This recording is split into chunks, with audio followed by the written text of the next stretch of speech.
it chapter by chapter, one bite at a time.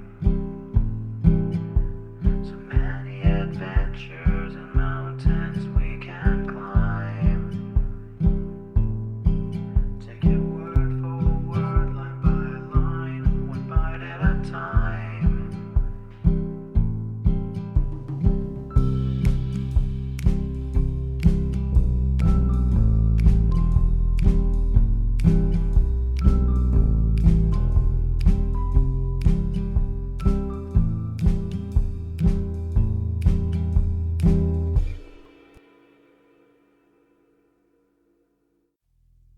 Welcome to Bite at a Time Books, where we read you your favorite classics one bite at a time.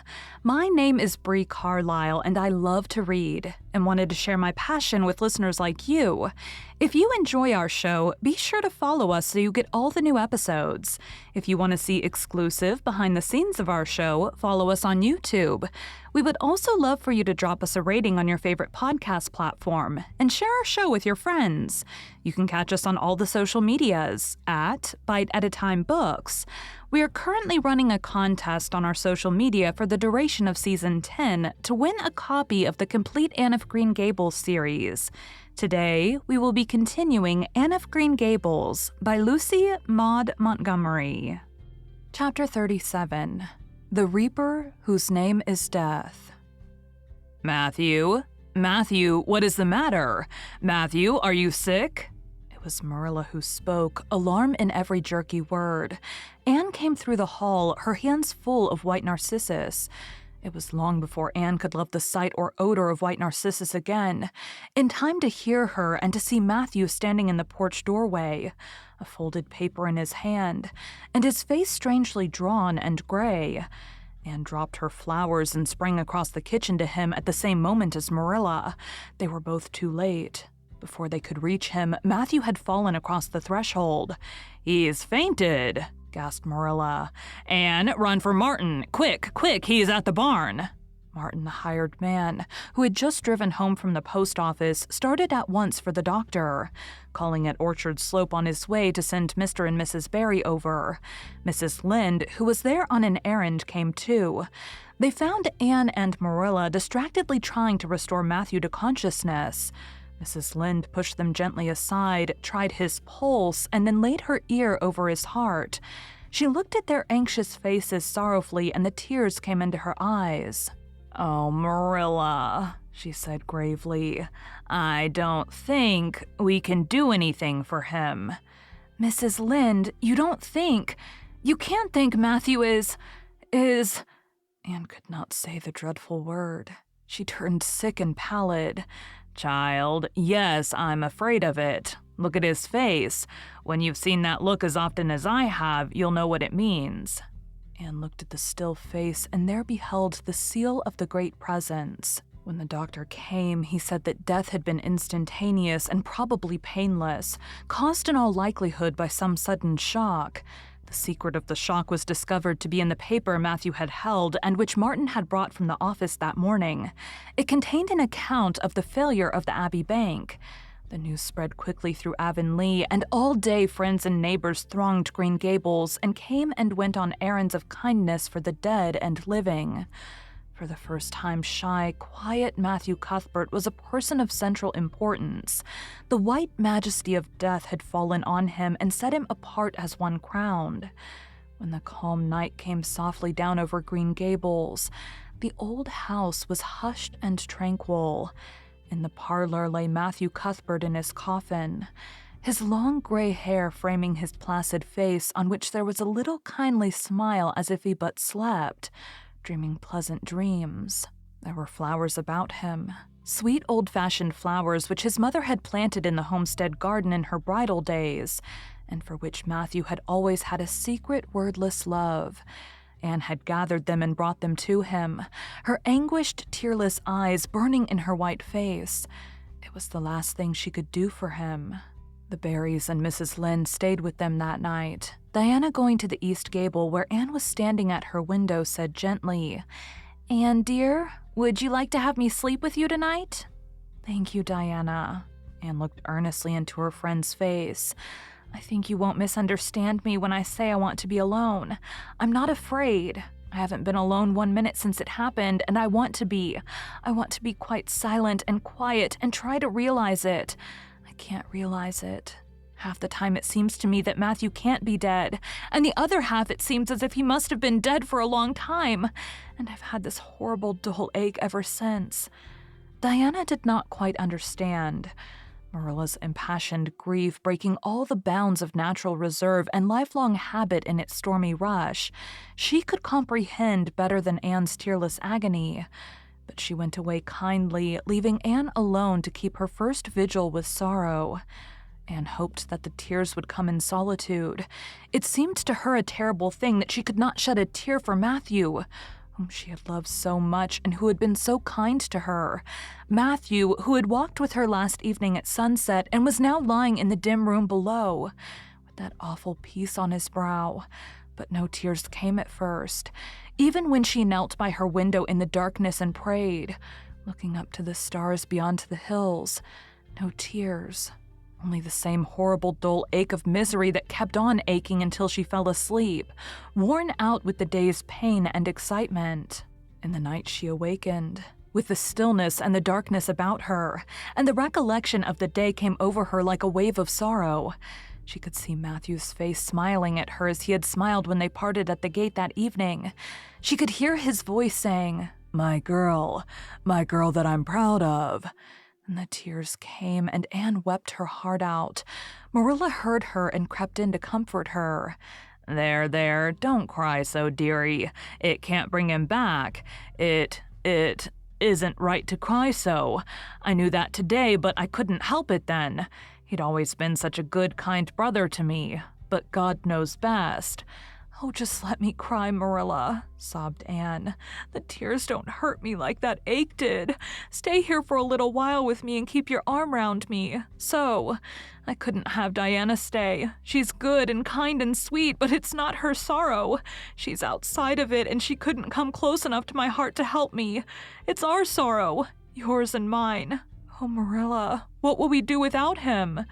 "We've got each other, Anne. I don't know what I'd do if you weren't here, if you'd never come. Oh, Anne, I know I've been kind of strict and harsh with you maybe, but you mustn't think I didn't love you as well as Matthew did for all that. I want to tell you now when I can. It's never been easy for me to say things out of my heart, but at times like this, it's easier. I love you as dear as if you were my own flesh and blood, and you've been my joy and comfort ever since you came to Green Gables." 2 days afterwards, they carried Matthew Cuthbert over his homestead threshold and away from the fields he had tilled and the orchards he had loved and the trees he had planted. And then Avonlea settled back to its usual placidity, and even at Green Gables, affairs slipped into their old groove and work was done and duties fulfilled, with regularity as before, although always with the aching sense of loss in all familiar things. Anne, new to grief, thought it almost sad that it could be so, that they could go on in the old way without Matthew. She felt something like shame and remorse when she discovered that the sunrises behind the firs and the pale pink buds opening in the garden gave her the old inrush of gladness when she saw them, that Diana's visits were pleasant to her, and that Diana's merry words and ways moved her to laughter and smiles. That in brief, the beautiful world of blossom and love and friendship had lost none of its power to please her fancy and thrill her heart. That life still called to her with many insistent voices. "It seems like disloyalty to Matthew somehow to find pleasure in these things now that he is gone," she said wistfully to Mrs. Allen one evening when they were together in the manse garden. "I miss him so much, all the time. And yet, Mrs. Allen, the world and life seem very beautiful and interesting to me for all. Today Diana said something funny, and I found myself laughing. I thought when it happened I could never laugh again, and it somehow seems as if I oughtn't to.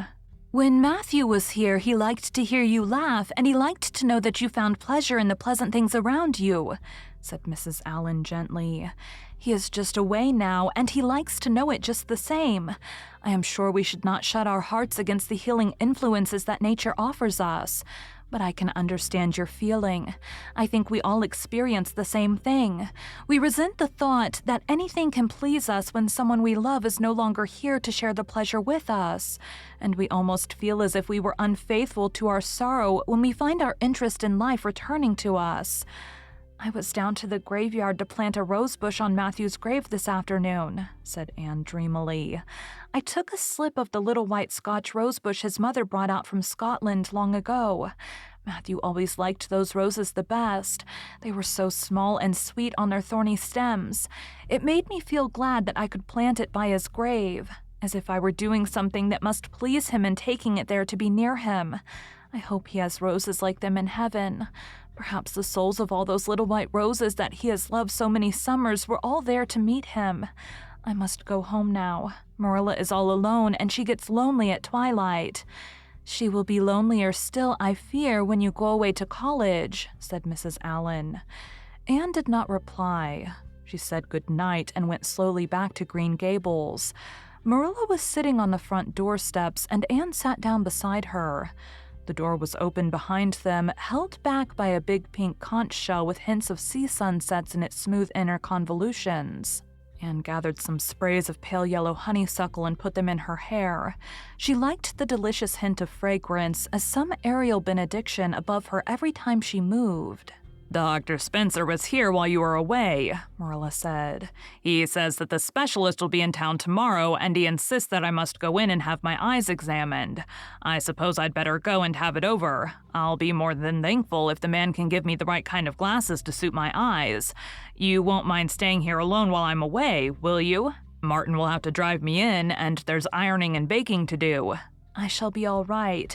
Diana will come over for company for me. I shall attend to the ironing and baking beautifully. You needn't fear that I'll starch the handkerchiefs or flavor the cake with liniment."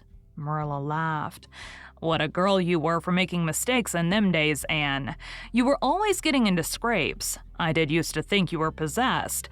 Do you mind the time you dyed your hair?" "Yes, indeed, I shall never forget it," smiled Anne, touching the heavy braid of hair that was wound about her shapely head. "I laugh a little now sometimes when I think what a worry my hair used to be to me. But I don't laugh much because it was a very real trouble then. I did suffer terribly over my hair and my freckles. My freckles are really gone, and people are nice enough to tell me my hair is auburn now, all but Josie Pye. She informed me yesterday that she really thought it was redder than ever, or at least my black dress made it look redder, and she asked me if people who had red hair ever got used to having it.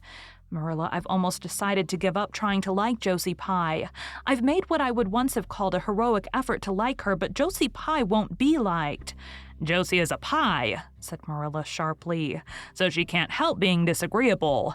I suppose people of that kind serve some useful purpose in society, but I must say I don't know what it is any more than I know the use of thistles. Is Josie going to teach?" "No, she's going back to Queen's next year. So are Moody Spurgeon and Charlie Sloane. Jane and Ruby are going to teach, and they have both got schools. Jane at Newbridge and Ruby at some place up west." "Gilbert Blythe is going to teach too, isn't he?" "Yes," briefly.